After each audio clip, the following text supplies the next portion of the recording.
En el nombre del Padre, y del Hijo, y del Espíritu Santo. Amén. Démosle gracias a Dios nuestro Padre. Qué bueno estar siempre atentos para no separarnos nunca de Él, caminar siempre de su mano, de tal manera que sea Él mismo quien nos enseñe a dar testimonio claro y distinto de su presencia viva entre nosotros. Proclamación de la buena noticia de nuestro Señor Jesucristo según San Lucas. En aquel tiempo, cuando Jesús terminó de exponer todas sus enseñanzas al pueblo, entró en Cafarnaúm. Un centurión tenía enfermo a punto de morir a un criado a quien estimaba mucho. Al oír hablar de Jesús, el centurión le envió unos ancianos de los judíos, rogándole que viniese a curar a su criado. Ellos, presentándose a Jesús, le rogaban encarecidamente: merece que se lo concedas, porque tiene afecto a nuestra gente y nos ha construido la sinagoga. Jesús se puso en camino con ellos. No estaba lejos de la casa cuando el centurión le envió unos amigos a decirle: Señor, no te molestes, porque no soy digno de que entres bajo mi techo. Por eso tampoco me creí digno de venir a ti personalmente. Dilo de palabra y mi criado quedará sano, porque yo también soy un hombre sometido a una autoridad y con soldados a mis órdenes. Y le digo a uno: ve y va, al otro: ven y viene, y a mi criado: haz esto, y lo hace. Al oír esto, Jesús se admiró de él, y volviéndose a la gente que lo seguía, dijo: les digo que ni en Israel he encontrado tanta fe. Y al volver a casa, los enviados encontraron al siervo sano. Palabra del Señor. El centurión es, en tiempo de Jesús, el capitán, un capitán del ejército romano, quien tiene a su cargo a 100 personas, a 100 militares. Y este centurión en San Lucas es presentado como alguien más tímido que el centurión presentado por el Evangelio de San Mateo en el capítulo 8. No se atreve a acercarse personalmente a Jesús, y aunque nunca se había encontrado con él cara a cara, él confía plenamente en su autoridad y se pone bajo sus órdenes, acudiendo a algunos judíos para que intercedan por él. El encuentro de Jesús con el oficial pagano, un oficial que muestra que tiene posibilidades económicas, que está dispuesto a servir a su pueblo, y lo expresa ayudándole a su gente, al pueblo judío, allí en Cafarnaúm, a construir la sinagoga, a levantar el templo, el lugar en el cual la comunidad se va a reunir cada semana para alabar y bendecir al Señor, para escuchar la palabra de Dios y su explicación, para cantar los salmos. La sinagoga es para el pueblo lo mismo que para nosotros nuestro templo, un lugar sacramental, de tal manera que quien pasa por frente al templo inmediatamente va a pensar: en este lugar se tiene fe en Dios. El templo es un lugar sacramental, además de ser un lugar de encuentro de hermanos, un lugar de encuentro en la comunidad. Este oficial pagano indica cuál debería haber sido el camino ideal de la fe. Unos judíos van a Jesús a interceder por él.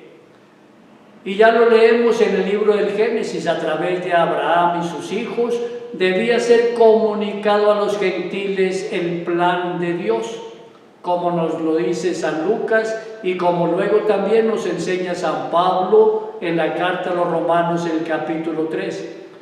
por muchas razones. En primer lugar, Dios confió su mensaje a los judíos. Y lo encontramos también en Mateo capítulo 28. El Señor resucitado confía su mensaje, la proclamación del reino, se la confía a sus apóstoles diciéndoles: vayan por todo el mundo, enseñen lo que yo les he enseñado, a los que crean bautícenlos. Y desde ese momento la Iglesia entonces ha tomado esa misión: comunicar a todos la palabra viva de Dios. El capitán romano, desde su experiencia, sabía que las personas disponen de autoridad para dar órdenes. Un papá o una mamá tienen autoridad sobre sus hijos, y esa autoridad se gana en la medida en que papá y mamá de verdad saben amar, se saben ganar el cariño de sus hijos por la atención permanente, por su presencia constante, porque están interesados para que sus hijos siempre logren salir adelante y alcanzar sus sueños, para que ellos crezcan realmente como hijos de Dios, como hermanos nuestros. Un educador tiene autoridad en el plantel educativo en el cual trabaja, y esa autoridad se la gana desde el servicio. Por eso siempre está atento a sus estudiantes. En fin, en todas partes vamos a encontrar personas que tienen a su cargo el ser autoridad. Y la autoridad siempre tiene sentido de servicio. Toda autoridad ha sido puesta por Dios entre nosotros para el servicio de aquellas personas que se le encargan. El capitán romano lo sabe muy bien, porque él tiene autoridad sobre una compañía, sobre 100 militares, quienes siempre estarán atentos a hacer lo que su capitán les va ordenando. Por eso el capitán le dice a Jesús: Señor, yo no soy digno de que entres en mi casa, pero una palabra tuya bastará para que mi criado quede sano. El capitán tiene dominio sobre otros y ahora acepta la autoridad plena de Jesús. Por eso, con total confianza, se pone en las manos del Señor Jesús y está dispuesto a seguir lo que Él le diga.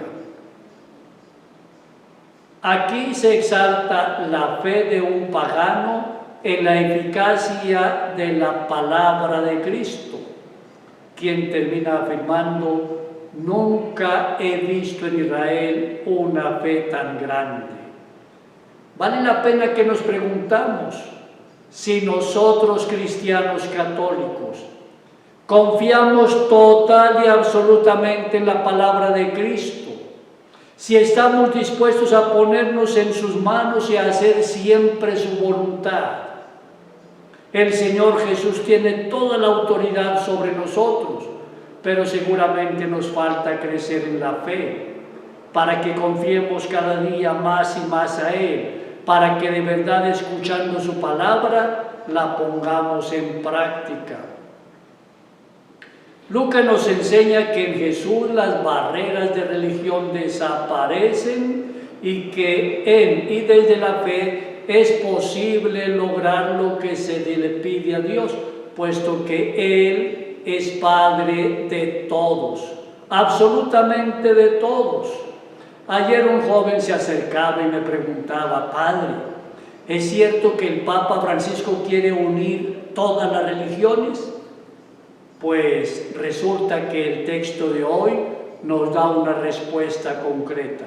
No es que el Papa quiera reunir todas las religiones, no. Lo que se propone el Papa Francisco es lo mismo que se han propuesto los papas anteriores y sobre todo a partir del Concilio Vaticano II, que ha invitado a toda la Iglesia a estar con un corazón permanentemente abierto, para no rechazar absolutamente a nadie, sino más bien para entrar en diálogo con aquellos hermanos y hermanas nuestras que están buscando a Dios a través de otros caminos religiosos.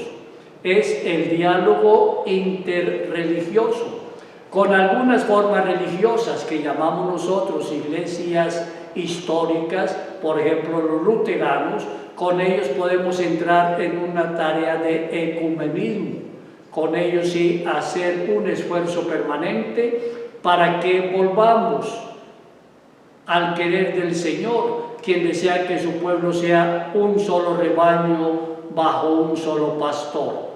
Como quien dice, con aquellos hermanos nuestros que profesan la fe en Jesucristo en iglesias que se han separado de la Iglesia Católica, con ellos podemos caminar en ecumenismo buscando nuevamente la unión. Pero con otras formas religiosas que no son cristianas, con ellos podemos dialogar para sentirnos que de verdad somos hermanos, hijos del mismo Padre Dios, quien los sigue amando, aunque estén peregrinando en una forma religiosa diferente a la nuestra. Lo que sí es cierto es que el Señor, quien se nos ha revelado a nosotros y nos va indicando caminos trazados por el Señor Jesucristo, a nosotros se nos va a exigir más. A quien mucho se le da, mucho se le exige. Incluso hoy nosotros los cristianos utilizamos las mismas palabras del centurión en la Eucaristía. Cuando el sacerdote nos presenta a Cristo presente en la Eucaristía durante la misa, nos dice: este es el Cordero de Dios que quita el pecado del mundo. Y todos nosotros en la asamblea decimos: Señor, no soy digno de que entres en mi casa, pero di una palabra y mi alma quedará sana. Vale la pena entonces de verdad ponernos totalmente en las manos del Señor y estar totalmente convencidos de que lo que le decimos en este momento en la Santa Misa, al recibir la comunión, eso se hace realidad si nosotros estamos totalmente puestos en sus manos y estamos totalmente confiados en que Él cumple siempre sus promesas.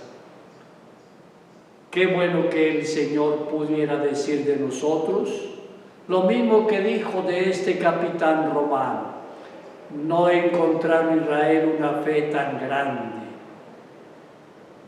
Que el Señor nos ayude a crecer en la fe, una fe que podamos celebrar dignamente en los sacramentos, una fe que podamos de verdad testimoniar todos los días, donde quiera que nos encontremos.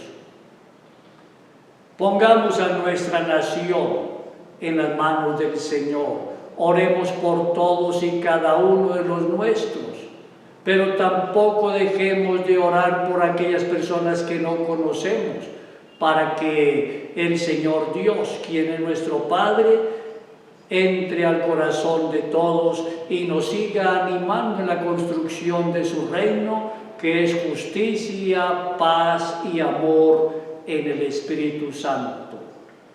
Gloria al Padre, y al Hijo, y al Espíritu Santo, como era en el principio, ahora y siempre, por los siglos de los siglos. Amén. María Inmaculada, Madre de la Iglesia y auxiliadora de los cristianos, ruega por nosotros. Y no se nos olvide seguir orando por las vocaciones a la vida matrimonial, sacerdotal y religiosa. Que el Señor Dios y la Santísima Virgen María te bendigan a ti y a tu familia, en el nombre del Padre, y del Hijo, y del Espíritu Santo. Amén.